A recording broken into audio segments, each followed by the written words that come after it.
Hello दोस्तों, कैसे हैं आप। मैं इलू स्वागत करती हूँ आप सभी का अपने चैनल इलू तिवारी में, जिसमें हम हिंदी व्याकरण का अध्ययन कर रहे हैं।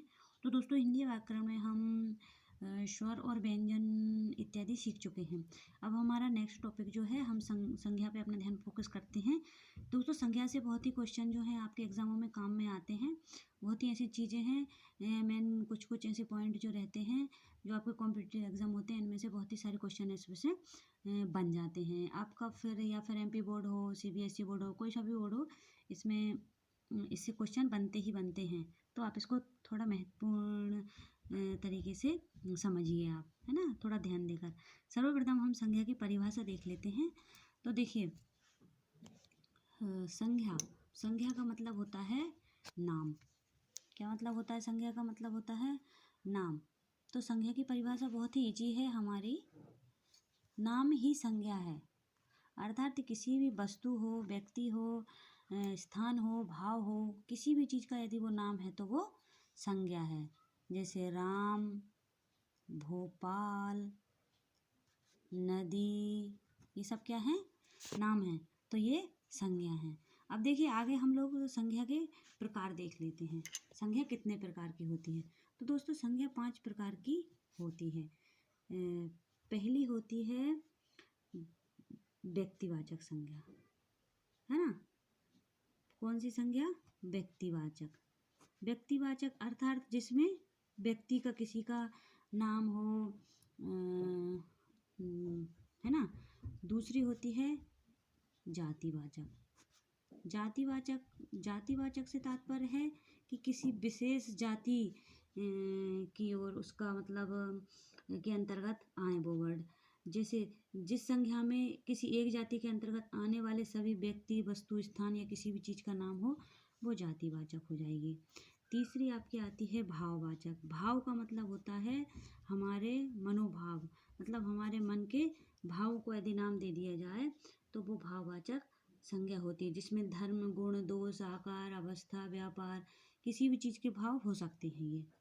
चौथी आपकी होगी समूहवाचक। तो इसके नाम से ही आप समझ सकते हैं कि इसका नाम है समूहवाचक, अर्थात इसमें समूह आता है। समूह यानी संख्या, किसी का भी समूह हो सकता है। सभा, संघ, सेना, गुण, गिरोह, वर्ग, झुंड, किसी भी चीज़ का समूह हो सकता है। और पांचवी हमारी है द्रव्यवाचक। द्रव्यवाचक। अब द्रव्यवाचक संज्ञा में द्रव्य आता है, जैसे ठोस, तरल पदार्थ, धातु, किसी भी चीज़ जो द्रव्य होता है, कैसा भी प्रकार का, वो द्रव्यवाचक संज्ञा में आता है। इनकी परिभाषा देख लीजिए एक बार। तो देखिए, व्यक्तिवाचक संज्ञा, अब हम इनका थोड़ा विस्तार से पढ़ते हैं। तो व्यक्तिवाचक संज्ञा अर्थात वो संज्ञा जिसमें किसी विशेष वस्तु या स्थान के नामों का बोध हो। किसी विशेष वस्तु या स्थान के नाम, उनको व्यक्तिवाचक संज्ञा कहा जाएगा। फॉर एग्जाम्पल, गाय, भैंस, रमेश, या इनमें एक खास नाम भी आता है, जैसे आ जाता है जर्सी गाय। तो जर्सी को हटा के जो गाय शब्द है वो व्यक्तिवाचक है। ऐसे ही गुणी रमेश आ जाता है, तो गुणी को हटा के जो रमेश है वो हमारा व्यक्तिवाचक है। किसी भी चीज़ का नाम व्यक्ति से संबंधित, स्थान से संबंधित यदि एकमात्र जो नाम जो आता है वो व्यक्तिवाचक संज्ञा में आता है। गाय, भैंस, रमेश, सुरेश, किताब, है ना, किताब भी आएगा इसमें, पेन, ये सब व्यक्तिवाचक संज्ञा में आएंगे। अब दूसरे नंबर पे अपना देखिए, दूसरे नंबर पे हमारा आता है जातिवाचक। जातिवाचक अर्थात एक जाति के अंतर्गत आने वाले सभी व्यक्ति, वस्तु और स्थान के नाम। एक जाति के अंतर्गत अर्थात एक जाति से प्रतीत हो, जैसे मनुष्य, जानवर, है ना, ये सब, इससे क्या हमें जाति जैसा प्रतीत होता है। तो ये जातिवाचक संज्ञा के अंतर्गत आते हैं। अब इनका उदाहरण देखिए। उदाहरण देखिए आप, जैसे हमारा हुआ गाय। तो गाय क्या है? एक जाति है। गाय, जैसे हमारे पास एक गाय है तो हम उसको गाय नहीं बुलाते, हम उसका एक नाम रख देते हैं। तो जो हम गाय का नाम रखेंगे, जैसे काली, पीली, जर्सी, है ना, ये क्या है? गाय की वो है, एक जाति है जर्सी, है ना, गाय की एक कहते हैं ना जर्सी गाय है तो ऐसे प्रकार की उसकी जाति होती है। तो ये नाम हो जाते हैं। लेकिन गाय क्या है? गाय उसकी जाति है, मतलब गाय उसकी कैटेगरी है, वो कहाँ किस चीज़ में आती है? गाय। ऐसे ही आता है लड़का। तो जो हमारा लड़का है वो हमारा जो लड़का है वो क्या है? जाति में आ गया। अब लड़के का नाम जैसे राम, श्याम, कालू, मनोज, विनोद, ये नाम यदि लड़के का नाम आ जाता है तो वो व्यक्तिवाचक में आएगा। लेकिन यदि लड़का आया है तो लड़का उसका नाम नहीं, उसकी क्या है? जाति है, लड़का लड़की। अब आता है अपना नदी। तो नदी भी क्या है? एक जाति है, यानी उसकी मतलब नदी की एक जाति है। अब नदी का नाम जैसे आप गंगा, नदी के नाम में आप गंगा यमुना ले लो, है ना, ये व्यक्ति में आ जाएगा। नदी के बाद आता है पहाड़। पहाड़ भी एक जाति में आएगा। शहर, है ना, ये सब चीज़ें किस में आएंगी? जाति में आएंगी। पहाड़ का नाम अलग रहता है, जैसे पहाड़ में आपका हिमालय हुआ या विंध्याचल हुआ, विंध्याचल, है ना। शहर में जैसे भोपाल हुआ, रायसेन हुआ इत्यादि। तो जाति ये हमारी जाति होती है, ये जातिवाचक संज्ञा हो गई, है ना।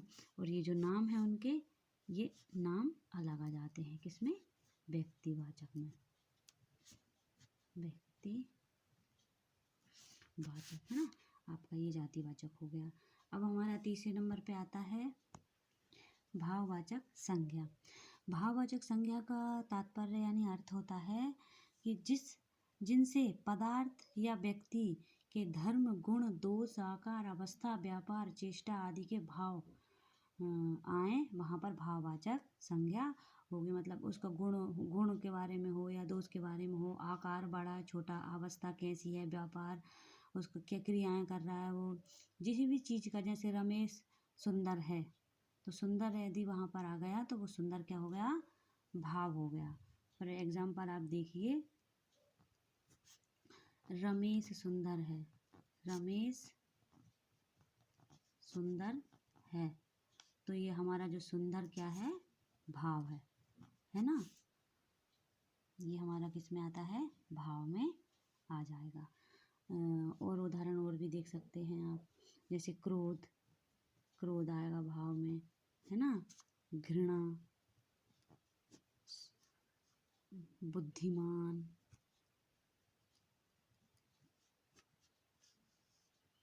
बुद्धिमान और बुढ़ापा,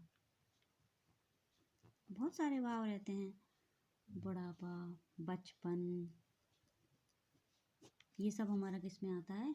भाववाचक संज्ञा में आता है ना। समूहवाचक संज्ञा। समूह का मतलब होता है गुट, गिरोह, है ना।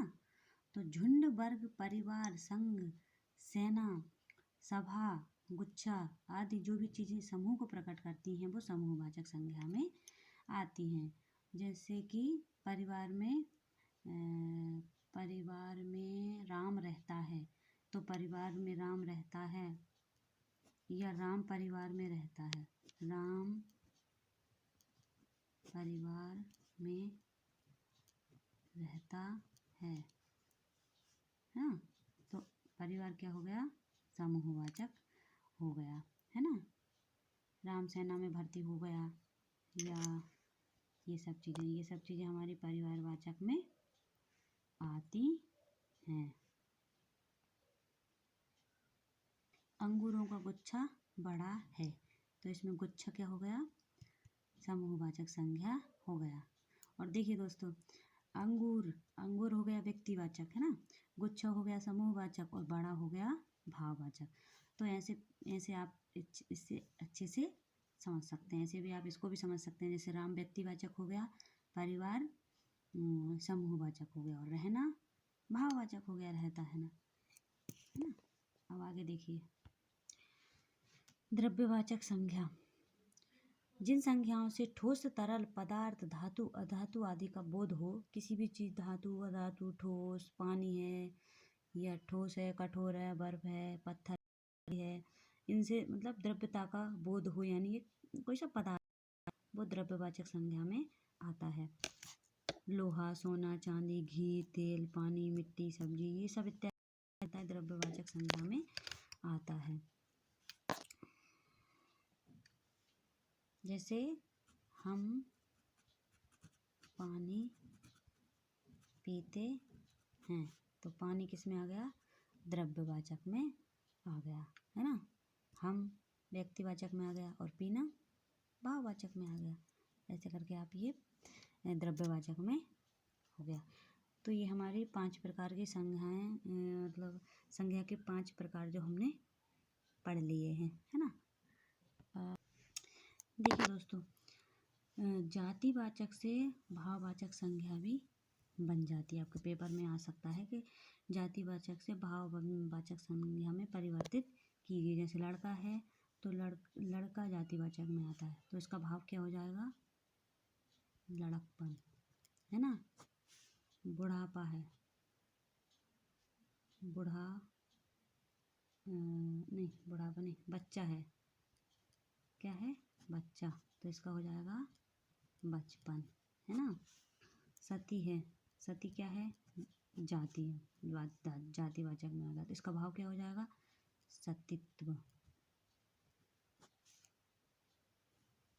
इसको अलग कर दीजिए थे, है ना, ऐसे।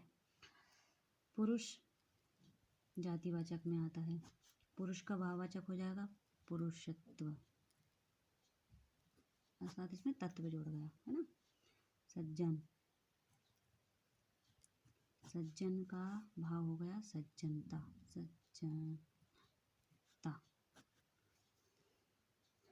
ये हो गया, है ना। तो आपने अच्छे से हर संज्ञा का अध्ययन कर लिया है। अब हम अपनी नेक्स्ट वीडियो में सर्वनाम का अध्ययन करेंगे, तो इसको अच्छे से पढ़ लीजिए दोस्तों। आपके आने वाले एग्जाम में ये आपका बहुत ज़्यादा हेल्प करेगा। सो बाय।